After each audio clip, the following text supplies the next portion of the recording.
Welcome to The Good Pod, where today we're talking The Good Wife, Season 2, Episode 4, Cleaning House. I am one of your hosts, Jason Reed. With me, as always, someone that I never say, who is Marissa Garza? It's Marissa Garza. Marissa, you good? I'm good. How are you, Jason? Doing okay. Doing good. Doing all Yeah. right. Another episode of Good Wife down. Big, interesting episode for a number of reasons. We're going to get into all that. Before we dive deep, let's remind you guys of some of the ways, some of the free, easy ways you can help this podcast become the best podcast out there and get more people listening, watching, whatever it is. Listen, we're already the best, the Good We Wife Rewatch are. podcast out there. We We are. just want more people to know and to see. Wherever you're listening / watching, whatever you're doing, there's a way that you can give us our props that you think we deserve. Hopefully that you think we deserve. If you're listening to us on a podcatcher, there's a way for you to rate and subscribe. If you're on Apple, please leave us a review. Over on our Elsbeth podcast recently, we talked about a great review we got. You can subscribe. You can rate us 5 stars. We would love for you to do any and all of those things because it helps out the podcast greatly. You can also just chop it up with us. Talk to us. Let us know how you're feeling, what you're thinking. You can email us at thegoodpodfeedback@gmail.com. We got a banger of an email recently that we want to read. We want to talk a little bit about. It's from Alicia R. Subject is loving this pod. Not completely sure how I stumbled upon this pod, but likely from one of Jason's shout outs on another pod.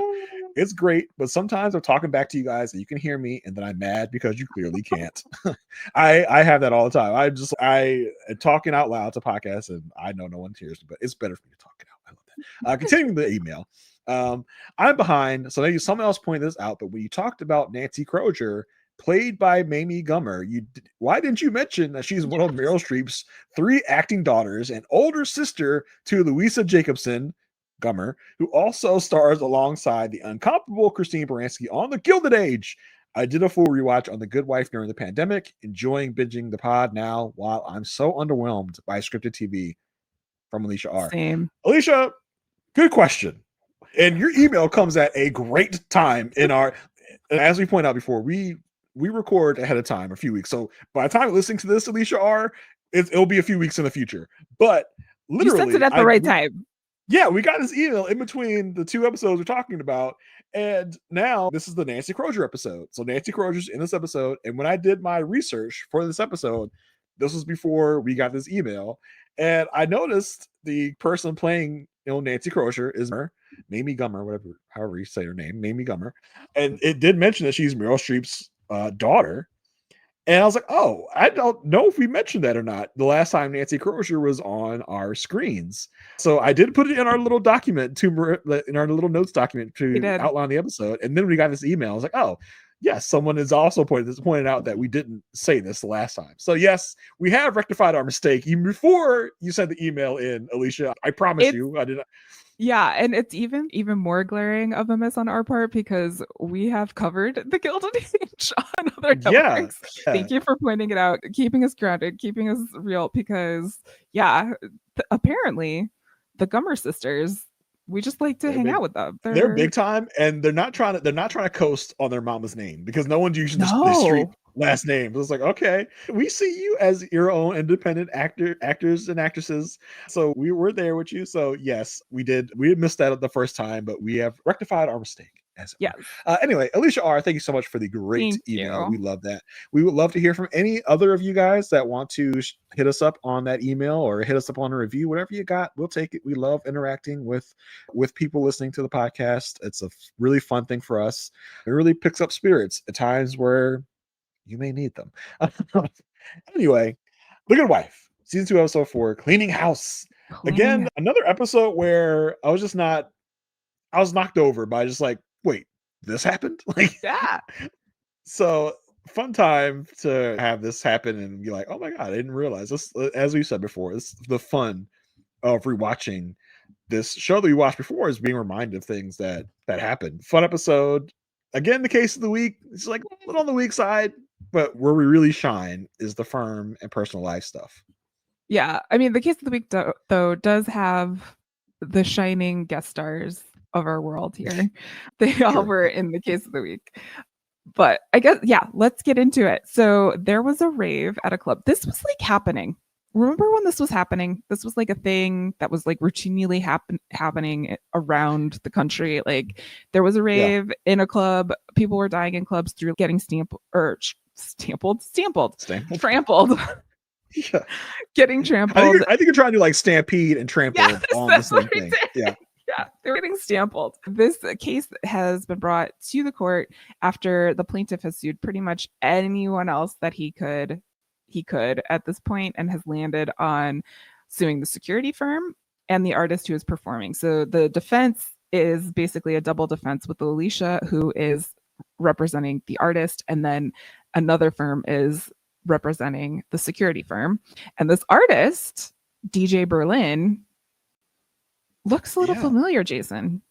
Played by freaking Corbin Bleu from High School Musical. I was not a High School Musical guy whatsoever. Were you a High School Musical girly? It was like too young for you at the time? Too young for me, but like I was teaching and the kids I was teaching were really into it, and they would break out into the "we're all in this together" like all the time. Boy.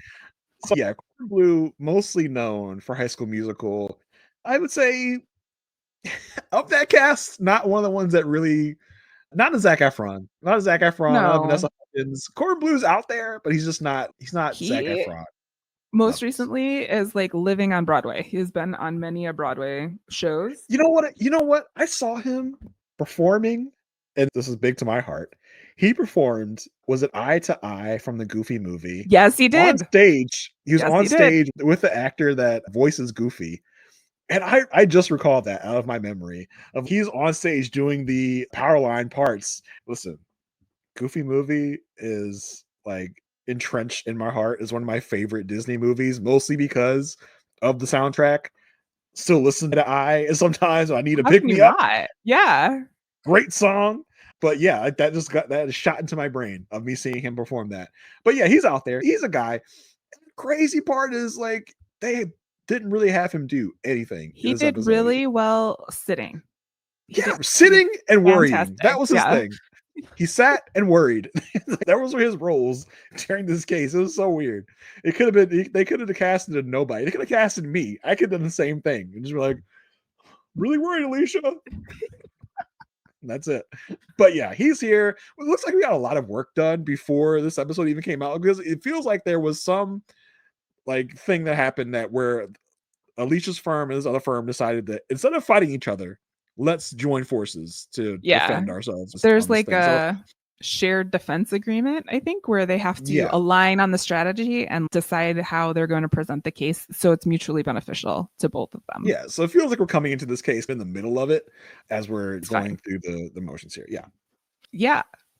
I was going to say, on the other side of the courtroom, we have Richard Gilmore, Mr. Papa Gilmore Mr. over Gilmore. There, Edward Herman, who from the Gilmore Girls, like a staple institute in Hollywood. He's been around for a very long time. Unfortunately, he did pass away a couple of years ago, but this is like they're not in a scene together, but Edward Herman did work with, I always just call him Carrie, work with Carrie on the Gilmore Girls because Carrie was Logan. So it was nice to see him there. And then also there was a change in the judge, which is pertinent to this case, but there was a change in the judge, and a familiar face to both of us, Jason, was taking the reins on this one. As he comes on the bench, as we find out that he's been changed, the judge has been changed out. I was like, wait a minute, is that?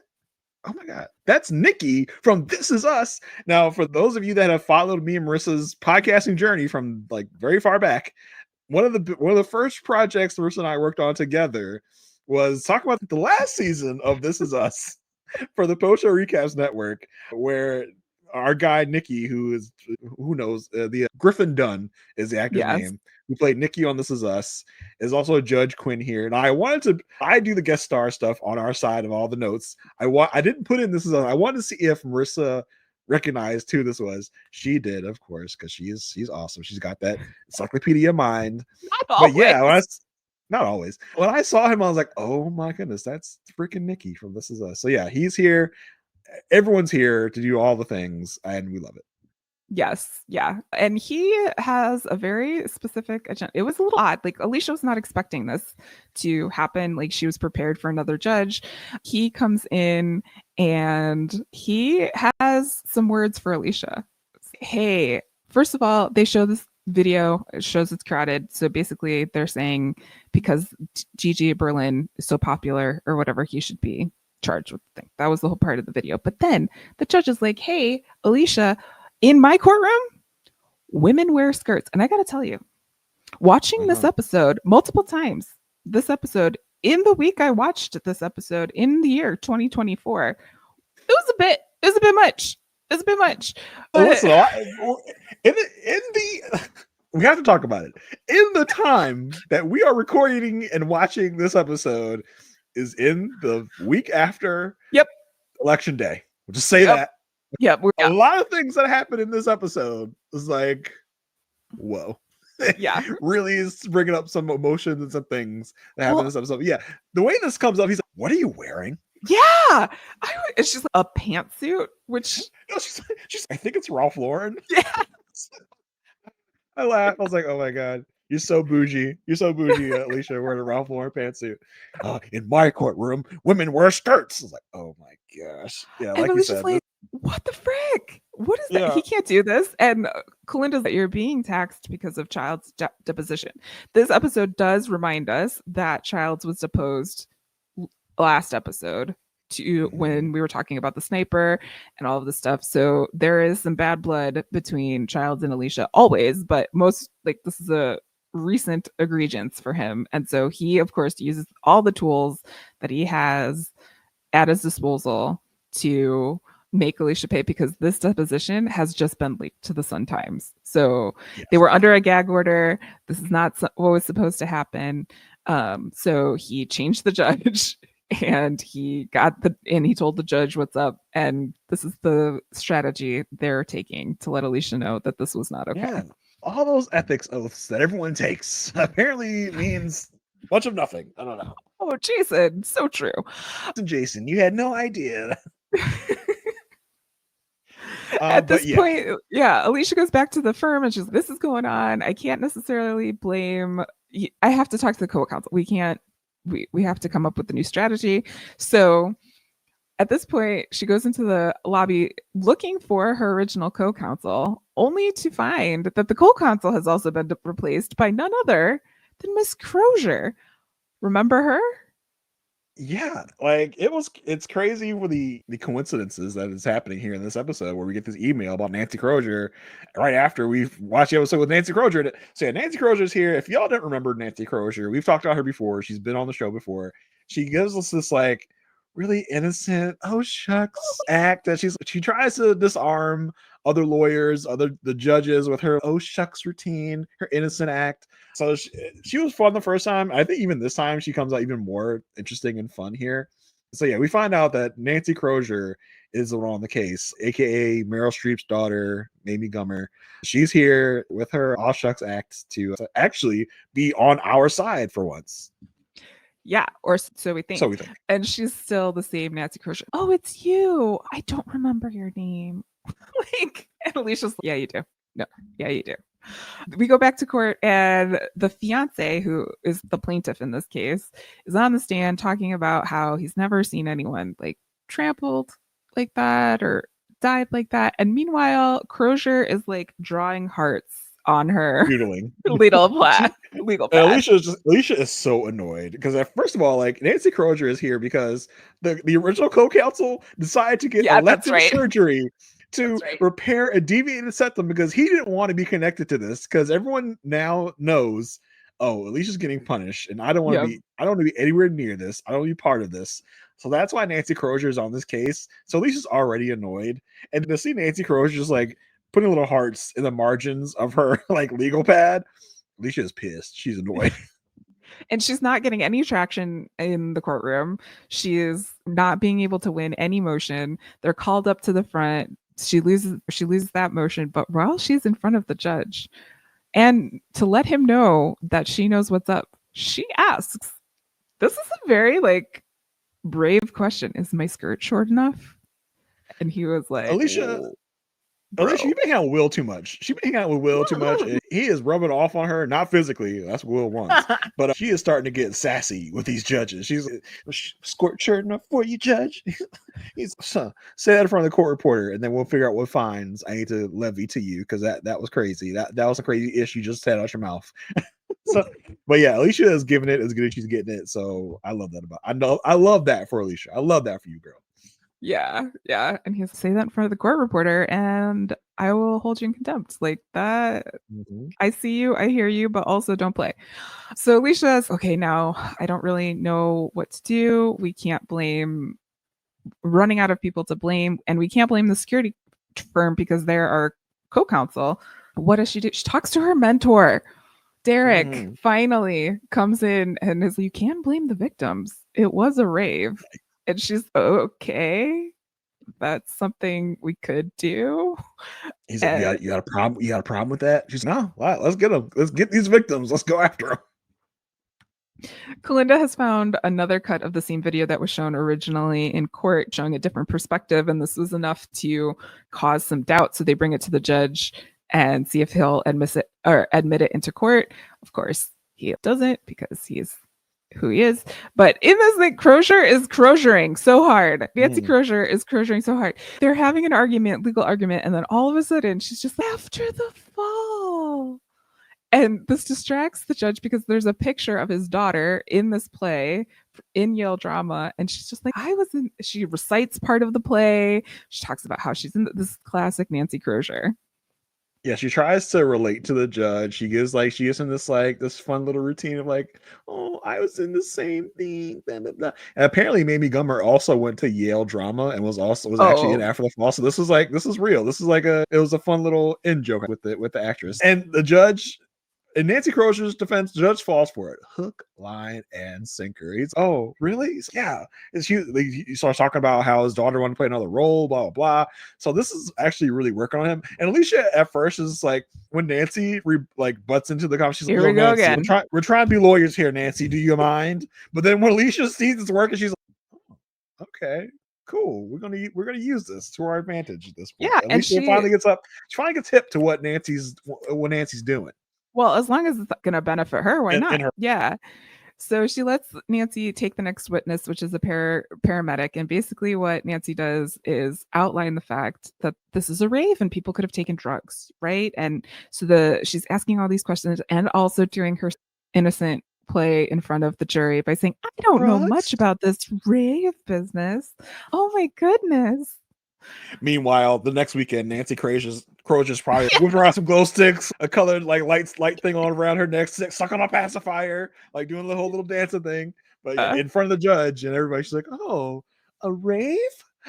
Oh my, drugs? What are drugs? Oh no, what do drugs do?" So, yeah, she does effectively through her little shtick point out that yes, a lot of people are taking ecstasy, which is, and as a paramedic says, that's supposed to calm people.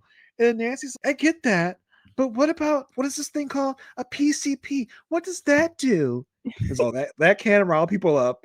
And it's like, oh, you mean like this? Like in the video? And she has two hands on the remote, as if she is a child that doesn't know how to work a remote. She's like, you mean like this? As she turns to play, and we see the trampling. And again, the judge he loves this. He's like, yeah, good job. He's nodding his approval at what Nancy's doing. Oh my gosh, you falling for it, Judge. You falling for it. My favorite. If you're use the weapons of the patriarchy against the patriarchy. If you're going to use sexism in the court, use sexism to move the court forward. In this case, he's fallen for it. Hook, line, and sinker. We get the victim on the stand again. Here, Alicia is accused of blaming him for the situation. He asked, did you take ecstasy that night? Was your fiance on drugs that night? Could you he doesn't answer the question. He says, no, you shouldn't be asking this. This is disrespectful. And she's like, you didn't answer the question. So I want to assume he did. Yeah. Obviously, the jury is just like, how dare you? The jury is not happy that Alicia is, quote unquote, blaming the victims. Yeah, and Crozier sees this as an opportunity for her because remember, she's representing the security firm. So even if she wins, she wants more of the blame to be on the DJ as opposed to being on the security firm. So she takes this opportunity to say in front of the entire court, I'm so sorry if my partner's questioning was hurtful to you. I'm so sorry. And Alicia, as they're walking out of the court, don't you ever do that again. That is, do not cross that line. Like, I am not in the mood for this BS right now. Like this, you don't know what the week I'm having, which is kind of like a lot of us right now. When things happen this week, like I'm not in the mood at all for this right now. I got no time. Nobody got time for that. Yeah. And while this is going on, Kalinda is on her own investigation where she finally goes to the venue. Like, this has been many a days, but goes to the venue and finds out that the stage was moved. And if you've ever worked in a place with a stage, sometimes the stage will move and will be locked in on something called a skid, which is like underneath the ground, basically underneath the floor. And she found out that there was an uncovered skid that night, the night of the rave, that could have had someone's foot caught in there and caused someone to trip, which would then have caused people to run over them. At this point, the person who was working that night, Rich Salazar, is no longer working with the venue because there was a immigration raid. Again, very timely to be watching the week after the election. And so they reach out to him and say, cut a deal basically where he will testify. And at this point, there's a joint defense agreement, and Mr. Balin, the original co-counsel, has to approve of this witness and not Crozier. So they go to the hospital. Oh man. And of course, this is Kalinda's scam, right? This is Kalinda's thing, because Alicia being Alicia is like, oh, Crozier's not gonna support this. And Kalinda's like, you don't have to get Crozier. You can get the original co-counsel. He can look on the, and this is where this, like, the man is like not even coherent. He's doped up to the gills. He's literally still in the hospital recovering from, I guess you call it a nose job, obviously on some painkillers. And they're just like, so do you approve of this? He basically is like, okay, that's a yes in my book. So great to see you. I just have Kalinda here as my witness that you signed off on this. So we're good to go, which it is a TV show, obviously. Yeah. But I feel like in real life, this would not hold water even a little bit. Like, even I would hope not. I would hope not. It was a great move because this completely keeps or knocks Crozier off of her feet, because they go and present this witness in court and she's, I don't approve of this witness. I didn't do this. And Alicia explains the situation and the judge is like, well, she's right. She did it. Yeah. As Crozier's, but judge, I would have to approve this and I don't approve. Okay, we get it. You're this sweet little innocent girl. But yeah, so basically, we don't have to go any further here. Like, we don't have to go any further in the case. It just, it's boom, at the end, we're done. This went well for us. We do find out that there was, like, the defense did win, and the plaintiff won. The plaintiff won. Yeah, the plaintiff won. But when it comes to Alicia's client, DJ, what's his name? DJ Berlin only had to pay $2 of the $3 million. That was because the security firm should have seen that there was an open skid that people could have tripped on.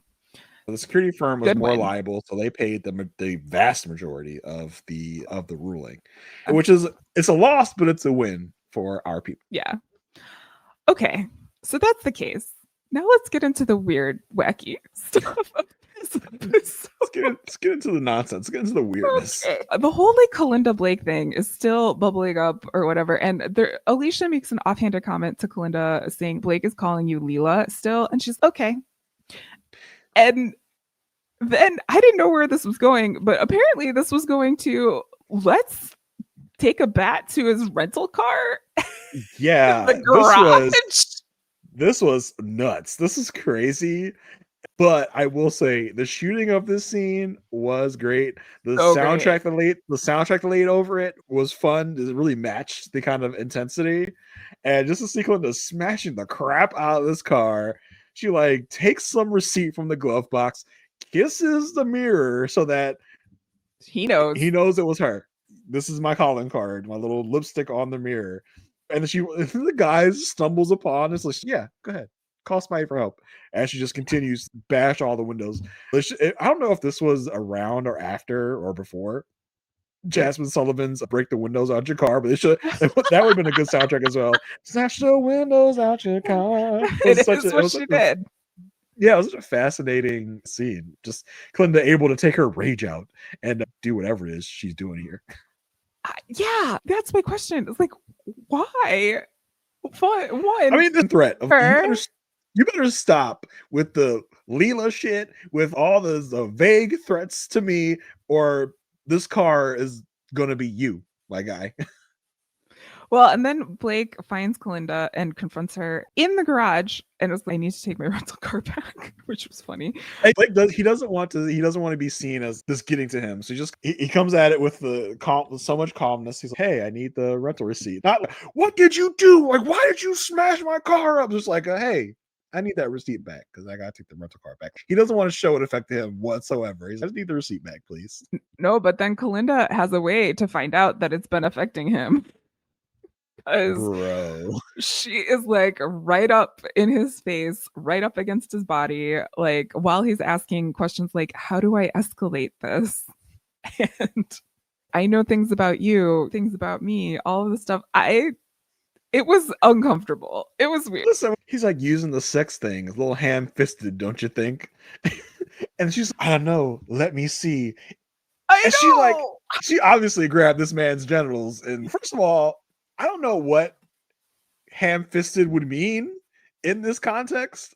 I don't know if I want to know, but she was like, does feel pretty ham-fisted. I'm like, what is... But then she talks about the fact that he has a gun and is like, "What are you doing, killing deer or overcompensating for something?" after she just had been up in his business.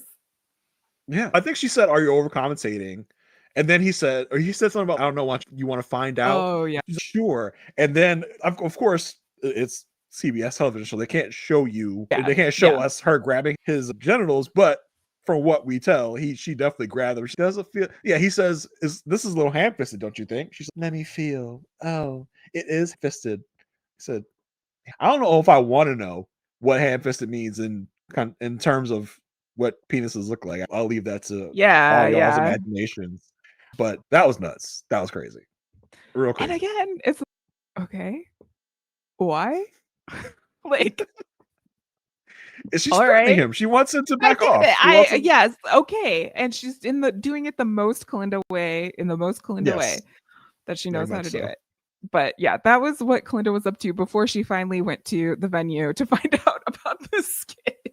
Yeah, it's just her side gig. I was like, I'm gonna work for the firm and Alicia, but in the meantime, I'm also gonna take care of this Blake thing by like smashing his car up and grabbing his penis. Like, it's a lot. Anytime Kalinda's just okay, I'm worried. I am concerned. It's the quiet ones you gotta worry about. That's definitely a Kalinda motto, because Kalinda's like an assassin. She will take you out when you least expect it, because she's just one of the quiet ones. And then another storyline that started this entire episode, and ended the episode, was the fact that this deposition, the child deposition, got leaked to the Sun-Times, and we don't officially know for a while, but Peter is questioning Alicia while she's getting ready, like, "Hey, did you depose child?" And she's like, "I can't tell you. I'm under a gag order." But then after they find out what happens in court, Diane asks Alicia to see if Peter won't exploit the situation and make it worse for her. This is again just putting Alicia in the middle of all of this weird stuff. And then Alicia gets a visitor. Yeah. By the name of Carrie Agos. And he, of course, anytime Carrie has to interact with Alicia, where he thinks he has a modicum of a hand up over a hand up. Is that right? A hand. Sure. He has a hand over. Hand over. That thing you do when you say you got an advantage. When he thinks he has an advantage over Alicia, he has the biggest like smug grin on his face. He's like, "Alicia, I don't want to overdo this, but I'm here to serve you. Like, I'm not doing this for fun. It's something I have to do." Like, well, and I'm going to do this in the fastest, most expedient way, so there's not anything handing like over your shoulder. And Alicia's, "Thank you so much," and he's, "You're welcome." "You're welcome." And I'm sure this is nothing, but if it is something, we're gonna work towards disbarment. Peace out. See ya. What a douche. So Eli, of course, wants to find out who leaked this deposition because it obviously is going to affect the campaign. So he goes to visit the Sun-Times, visits the reporter who published the story. And he's like, this doesn't make any sense. It doesn't make any sense for anyone on our side to leak this deposition. It doesn't make any sense for someone on Childs' side to leak the deposition. It could only make sense if there was a third candidate. Do you know anything about that, reporter lady? Do you know what's going on? And she's not going to give up my sources, but you can give me a quote and I'll see if they, she, he want to respond. And so Eli gives the most Eli quote to the reporter, and Eli just hangs out and waits for this like quote to be delivered, which first of all, there is email. But email is still like relatively new at this point. It's not that new, but we're still in an age where people are sending in tapes to send to other people. It's like the lady didn't have a digital recorder. She had a recorder with a tape in it. So she had to send this tape to someone else. I just wonder how many packages Eli followed that day that led nowhere. Because I'm sure this reporter is sending out multiple packages to multiple people. He's just following this like delivery person. Oh, nope, that went to some other business that has nothing to do with us. Let me go back to the Sun-Times office and follow him again. I wonder how many times he made this little trip. But yeah, he does eventually find the person that this tape gets delivered to, and it's a shocker. I was shocked. Were you shocked? Were you shocked that I can't remember her name, but it was the judge lady who wanted Diane? Yeah, Judge Adler is her name. Yes, Judge Adler. Yeah, yes. I was like, oh my who's gosh, also like, Meredith Gray's mom, who also is in Scandal, who is also in a bunch of things, but we've seen her before. But yeah, went straight to her office, and that was a bit surprising. I was like, huh. And this like fires up Eli. He's okay. Let's talk about Peter, who's at a school in front of children. Let's talk about this in the hallway, like all of this stuff. And Peter's, there are kids here, but like we gotta bury that bitch. And Peter's, whoa, okay, say it a little louder. The kids in second grade didn't hear you that are down the hall. Like, chill, bro. But this is enough to get Peter to say, like, go ahead, talk about Childs' divorce. Like, we have to do something. You can take the gloves off. No, because Eli wants to go after Adler. He's not talking about going after Childs. He wants to go after Adler. And Peter's like, sure, go after Adler because Adler doesn't have anything on me. He won't go after Childs because he knows Childs has stuff on him, but he's fine with going after Adler. And also he says, also Peter, so she's the one that is messing with Alicia. And right. Yeah, do it. Okay. For my wife. Like, we get it. Well, but I also want to protect my wife that I cheated on. You're so valiant. I love this play though between Eli and Peter. It hurts me to say a nice thing about Peter, but when Eli comes up to Peter and he's like, hey, can I do this thing? And Peter has to be like, okay. And then he's like, yeah, I can do it. Sweet. Like, it's just he's such a little kid sometimes. Carrie's back to depose Alicia. This is, as much as I hate to love this man, this is so good. I love to hate this man. He is so slimy. He's asking Alicia, first of all, isn't it weird? Isn't this weird? It's so weird, right? I'm here, you're here, Will's here, we're all here. Isn't it weird? I used to work with both of you. You used to be my boss. Like, I used to work here. And then the thing that you guys have going, like, your thing. Oh wow, like that was such a pointed shot.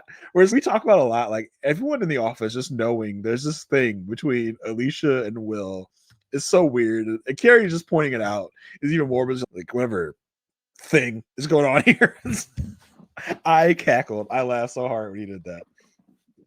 And his line of questioning is basically to find out if Alicia had any way to leak this deposition of Childs. So he's trying to establish that she has crossed a line before, has talked to someone before. And this is one of the rare episodes we got a previously on. So we had a previously on reminding us that Alicia had talked to Peter when Peter was in jail about the pitted evidence for one of her first cases. Carrie was at the firm this time. So when he starts going down this road, I'm like, oh, this is not going to be good. But he's asking like such basic questions. Did you leak the deposition? No. Good. I think Carrie knows that Alicia didn't leak this deposition. But he just wants to get at her. He just wants to like really stick it to them. So he's going to use this line of questioning to go into another area so he can prove that Alicia, number one, that Alicia isn't perfect. And number two, the fact that Alicia can use these connections really bothers Carrie. So he's going to make sure that everyone else knows that Alicia is using these connections. That she's not some fantastic litigator that did it all on her own, that she had help from her husband. She's not the wonder kid. That's part of his plot here. I think everyone probably associated with this knows that Alicia isn't the one that leaked it, but we're gonna really twist. Derek was like, "Are you sure? Are you sure it wasn't her?" But yeah, Derek doesn't know Alicia. Derek doesn't know. And I like when he asked Diane, Diane's like, "No, not her style. Not her style." Good, Diane. I like that you know who Alicia is. The way he would ask a question, he'd say, "Good," and then take a sip of coffee. Yeah. And then write down his notes. Like he's trying to be in power for as long as he possibly can. He's soaking it up. He is soaking it up. And he finally asks about this piece of evidence and if Alicia had talked to anybody about this evidence from this case before. And Will's like, "I'm going to ask for a recess. I want to review the law." And Carrie goes, "Yeah, the law." That's what- and the way that all this comes together is so interesting because in the beginning, Will and Alicia are treating this like the mosquito Carrie is. Like, yes, so annoying. Whatever. Let's just do this thing to get through it. And Alicia's being all indignant. He's like, "Have you ever leaked confidential information?" She's like, "No, of course not." And then he starts going down the line. He's like, "So have you ever talked to maybe your husband about any evidence or any confidential information?" She's like, "No."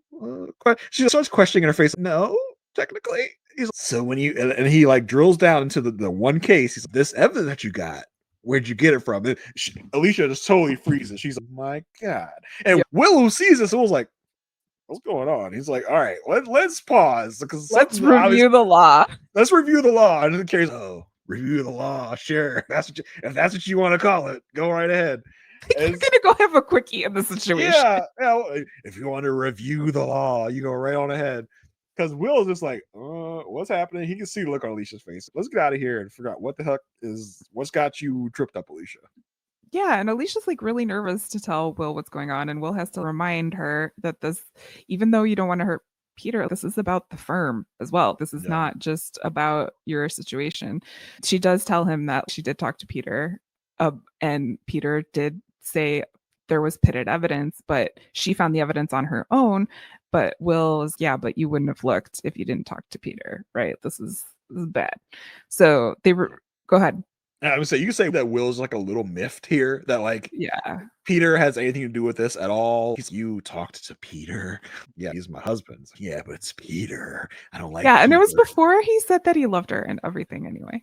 Like, yeah, it doesn't matter to Will. I don't want to hear the name Peter in this law firm, so it annoys me that I have to deal with this now. They return to the deposition. Alicia says that she got the information from the original discovery, and Carrie continues to push. And this is where Will stops the situation and says, "Hey, like if we go further on this, we can go to a judge, whatever, but they're going to let me bring Childs in and question him on another matter that would be more hurtful to Childs than this is to Peter." And so it was so interesting because what does he know? And then also what he tells Alicia is, "I didn't like how he was doing this. Like, no, I'm protecting you from this thing." No, it's so funny because when you come back to the deposition, right? Like you said, Alicia's still trying to extend this out. She's like, "I got it from the original discovery." And Carrie's like, "Yeah, but how did you know to look to this?" Like, everyone here knows what the deal is. And Carrie's, "I'm just trying to get you to say that got you this information." Because then she could be disbarred. That is something that that's his secondary motive. He is saying, like, I don't know if this can get Alicia disbarred, but Will was saying it doesn't look good, basically. Like, I don't know if it because she technically didn't leak information. Peter gave her this. Like, she didn't give him any information. Peter's the one that came out and was just like, "Hey, look here." So she technically didn't say any confidential info. But it just does. It's not a good look for anyone in this situation, and Carrie knows that. And so, like you said, before Alicia can answer the real question, Will, like a freaking knight in shining armor, riding in on his white stallion, comes to the rescue. He's like, "Nah, we ain't doing it." He puts his hand in Alicia's lap. Like they got into a car accident and he had to protect her. Nah, we're not doing this. And like basically threatens Childs through Carrie. He's like, "If you keep pursuing this, I got info on Childs. Yeah, and Carrie, I like it when people use words with their threats. And Will's like, "Oh, when you go back and tell Childs, he's going to be glad I didn't use words." Yeah, like, and Will's. I don't know if Will actually has something on Childs, but I feel like if he's bluffing, he's a great bluffer because he's just like, oh, I got stuff, Carrie. I got stuff. You don't want to find out what I got, bro. So you better back up. You better back off, or I will. He literally just threatens Childs right to Carrie, and Carrie, who is scared enough of what Childs will do if he keeps going, is fine. But he's like, touche. I'm out of here. Like just ends it all, and the uncomfortableness that Will and Alicia have to sit in after everyone leaves, because, like you said, Will's just like, listen, I just did that because I didn't like what he was doing. Like, I didn't do that for you. I did that because I just didn't like that he was being a little jerk. That wasn't for you, because low key, Will is still mad that Alicia didn't return his call, even though Alicia doesn't know that she was supposed to return a call from Eli's shenanigans in the premiere. Will's still mad. He's like, listen, I didn't do that for you. Like, I did that because he was being a little shit and I didn't like it. Like, that's basically what Will says. It's such an interesting dynamic. And we didn't talk much about the gala and like, oh no, yeah, I was gonna lump that all at the end. So we'll lump that later, but there's a little moment in there too. But that scene, that whole sequence of Carrie deposing Alicia was a top-notch sequence in my book for everything that happened there and the relationships that are really in play. It's gold. That's why you watch The Good Wife, everyone. Yeah. That's why you watch this show. Yeah, it was classic Good Wife, because also Alicia's, hey, she's trying to like, hey, and she's like, no, I didn't like it. I didn't like what he's doing. I do that for you. I do that for you. Yeah, I do that because I like you. Like, I did that because he's being a little jerk, and I didn't want to be a little jerk. I do that because I'm a good lawyer. Yeah. Had nothing to do with you. No, it was for me. So meanwhile, while this news of the deposition is still going on, Peter and Childs meet in a diner, and Childs is like on his high horse. He thinks he's all that, and Peter is like, hey, there could be like a third candidate, okay, and it could be Judge Adler, and I have investigated her on bribes before, so this is like the two of them maybe teaming up to preparing for the fact that Judge Adler might be in the race. I liked how casual this was, because obviously Peter and Childs have a previous relationship. They worked together for a long time. And like, it was almost as if especially the way Peter was treating the situation. It was almost as like just two buds were hanging out. And Peter's like, all right, before we get down to anything, like, back up off of Alicia, man. Come on. give her a break. Childs, get out of my face, man. Tell me what you got to tell me so I can keep on moving my day. Yeah, Peter's, listen, like, this lady's here. Like, there's something fishy with her. I know there is. And then do something. The thing is, I know you got stuff, so let's work together. Let's collaborate and get her out the race, bro. It's gotta be me. It's gotta be the boys, man. You can't let these women in this race, man. God forbid. It's gotta be the bros. This needs to be the bros, like me and you, mano y mano. Which, listen, the timing of recording this episode, very not great, but okay, whatever. So Peter tells Eli off camera, I'm assuming, that he has this stuff on the bribes, and Eli goes to Diane and is, hey, do you know like Judge Adler? Do you know anything about her? She's like, oh, I know Judge Adler. Yeah, hell yeah, I know her. Yeah, I do.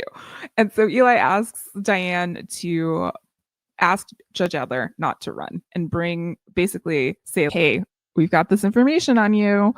If you run, this information will come out. And Diane is, sign me up. I am ready to go. We get a Diane chuckle. I'm going to love doing this.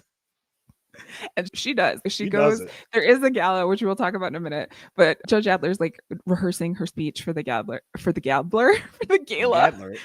And comes in and interrupts her. Can I talk to you right now? Like, I got some stuff. And Judge Adler's, okay, so you're saying, if I don't run, this information won't come out. And Diane's like, yeah, basically, yeah. She's like, okay, fine. I promise. I swear not to run.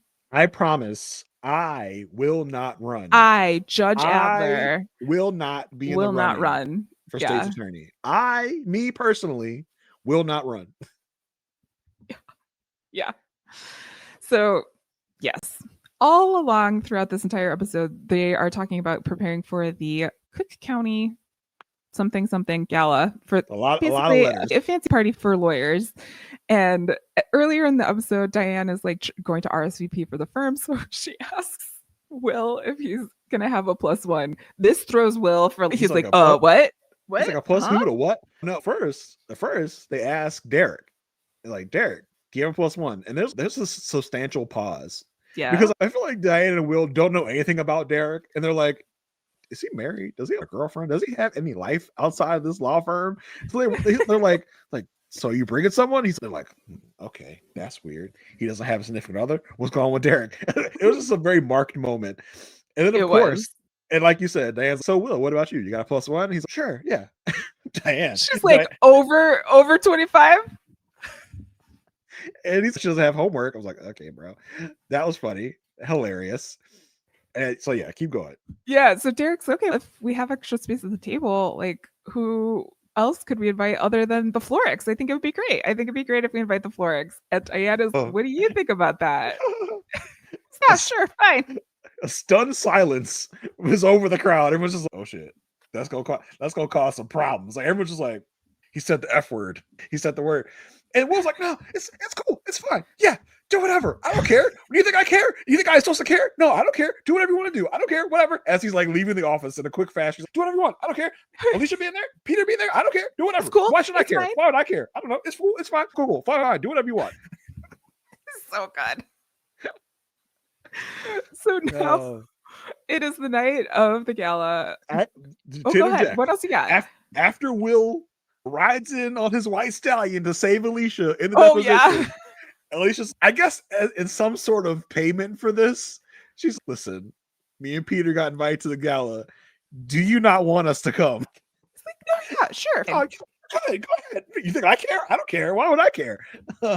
Oh man, it was just like as if it was some sort of just I thank you for saving me. I will in return not show up with my husband where you'll be very jealous. It's just like a thing where someone says something in a high-pitched voice they don't mean. He's like, come on over. I don't care. It's fine with me. Why would I care? Go ahead, come on. So that was just hilarious. Like the whole time. So good. In the beginning of this whole gala thing, my girl Courtney showed back up for her customary 2 minutes per every episode she's in. Like, why are we even having this character? I don't understand. Why are we wasting Sonequa Martin Green on this Courtney character where she's not coming to do anything? So mad. Yeah. But yes, this all sets the stage for everything in this episode. Set the stage for this last scene. Gala. Yeah. So we get introduced to Will's date, Tammy, the sports reporter. I know she does stick around, I think. I was like, oh yeah. I remember her. They're chatting it up. And then Alicia arrives.